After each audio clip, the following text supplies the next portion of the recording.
കേരളത്തിലെ ഇടതുപക്ഷ പ്രസ്ഥാനം നേരിടുന്ന ഗുരുതരമായ രാഷ്ട്രീയ പ്രതിസന്ധികളുടെയും തെരഞ്ഞെടുപ്പ് പരാജയങ്ങളുടെയും പശ്ചാത്തലത്തിൽ മുൻ മുഖ്യമന്ത്രി പിണറായി വിജയന്റെ നയങ്ങൾക്കും രാഷ്ട്രീയ ശൈലിക്കും നേരെ CPI സംസ്ഥാന സെക്രട്ടറി ബിനോയ് വിശ്വം കടുത്ത വിമർശനങ്ങൾ ഉന്നയിച്ചിരിക്കുകയാണ്.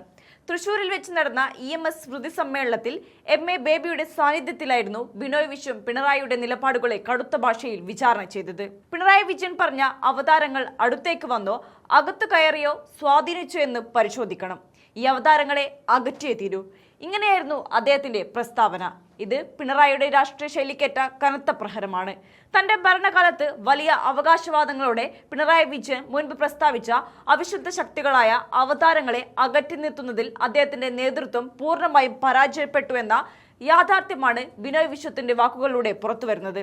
വെള്ളാപ്പള്ളി നടേശനെ പോലെയുള്ള സാമുദായിക നേതാക്കളുടെ നിലപാടുകളെയും അവരുമായി പിണറായി വിജയൻ പുലർത്തിയ ബന്ധങ്ങളെ ലക്ഷ്യം വെച്ചായിരുന്നു ഈ കടുത്ത വിമർശനം. താൽക്കാലികമായ രാഷ്ട്രീയ ലാഭങ്ങൾക്കും തിരഞ്ഞെടുപ്പ് വിജയങ്ങൾക്കും വേണ്ടി ഇത്തരം സാമുദായിക അവതാരങ്ങളെ കൂട്ടുപിടിച്ച പിണറായി വിജയന്റെ രാഷ്ട്രീയ തന്ത്രം ഇടതുപക്ഷത്തിന്റെ അടിസ്ഥാന ആദർശങ്ങൾക്ക് വിരുദ്ധമായിരുന്നു എന്ന് ഇപ്പോൾ വ്യക്തമാക്കപ്പെടുന്നു. അധികാരം നിലനിർത്താൻ വേണ്ടി വർഗീയ സാമുദായിക ശക്തികളുമായി വിട്ടുവീഴ്ച ചെയ്ത അദ്ദേഹത്തിന്റെ ശൈലി ഇടതുപക്ഷ പ്രസ്ഥാനത്തിന്റെ തനതായ മതേതര മുഖത്തിന് വലിയ കോട്ടമുണ്ടാക്കിയെന്ന വിമർശനമാണ് ഇവിടെ ഉയരുന്നത്. ഇടതുപക്ഷത്തിന്റെ പരമ്പരാഗതമായ വോട്ട് ബാങ്കായ ന്യൂനപക്ഷ വിഭാഗങ്ങൾ പാർട്ടിയുമായി അകലാൻ ഇടയായ സാഹചര്യത്തെക്കുറിച്ചാണ് ബിനോയ് വിശ്വം ഏറ്റവും ശക്തമായി മുന്നറിയിപ്പ് നൽകിയത്. ന്യൂനപക്ഷങ്ങൾ എക്കാലത്തും ഇടതുപക്ഷത്തെ തങ്ങളുടെ ഏറ്റവും വിശ്വസ്തരായ ബന്ധുക്കളായാണ് കണ്ടിരുന്നത്.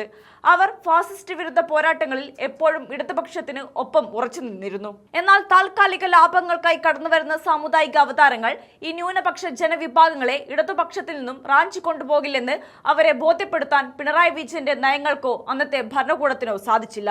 വിശ്വാസ്യത നഷ്ടപ്പെട്ട ഇത്തരം രാഷ്ട്രീയ കൂട്ടുകെട്ടുകൾ മൂലം ന്യൂനപക്ഷങ്ങൾക്ക് ഇടതുപക്ഷത്തിലുള്ള ഭയവും ആശങ്കയും വർദ്ധിക്കുകയാണ് ചെയ്തത്. ഈ വിഭാഗങ്ങളുടെ രാഷ്ട്രീയ പിന്തുണ ഇടതുപക്ഷത്തിൽ നിന്നും അകന്നു പോകാനുണ്ടായ യഥാർത്ഥ കാരണം കൃത്യമായി അന്വേഷിക്കാനും തെറ്റുകൾ തിരുത്താനും പാർട്ടി നേതൃത്വം തയ്യാറാകണമെന്ന് ബിനോയ് വിശ്വം പറഞ്ഞു. MA ബേബിയെ വേദിയിലിരുത്തിക്കൊണ്ട് തന്നെ ബിനോയ് വിശ്വം ഇത്തരമൊരു തുറന്നു പറച്ചിൽ നടത്തിയത് LDFനുള്ളിലെ അസ്വാരസ്യങ്ങൾ എത്രത്തോളം പുകയുന്നു എന്നതിന്റെ തെളിവാണ്. പിണറായി വിജയന്റെ ഏകാധിപത്യപരമായ രാഷ്ട്രീയ രീതികളോടും തീരുമാനങ്ങളോടും മുന്നണിയിലെ മറ്റ് ഘടകകക്ഷികൾക്ക് ഇനി ഒത്തുപോകാൻ കഴിയില്ലെന്ന ശക്തമായ സന്ദേശമാണിത്. ന്യൂനപക്ഷങ്ങളുടെ വിശ്വാസം വീണ്ടെടുക്കണമെങ്കിൽ ആദ്യം ചെയ്യേണ്ടത് സാമുദായിക ശക്തികളുമായുള്ള അവിശുദ്ധ ബന്ധങ്ങൾ അവസാനിപ്പിക്കുക എന്നതാണെന്ന് പാർട്ടി മനസ്സിലാക്കണം.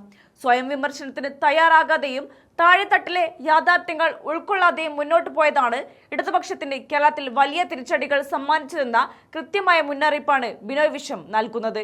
പിണറായി വിജയന്റെ നയപരമായ പരാജയങ്ങളെ അക്കമിട്ട് നിരത്തിക്കൊണ്ട് മുന്നണിയെ രക്ഷിക്കാൻ അടിയന്തര തിരുത്തലുകൾ വേണമെന്ന കടുത്ത വിമർശനമാണ് ഇടതുപക്ഷ ചേരിയിൽ നിന്ന് തന്നെ ഇപ്പോൾ ഉയർന്നിരിക്കുന്നത്.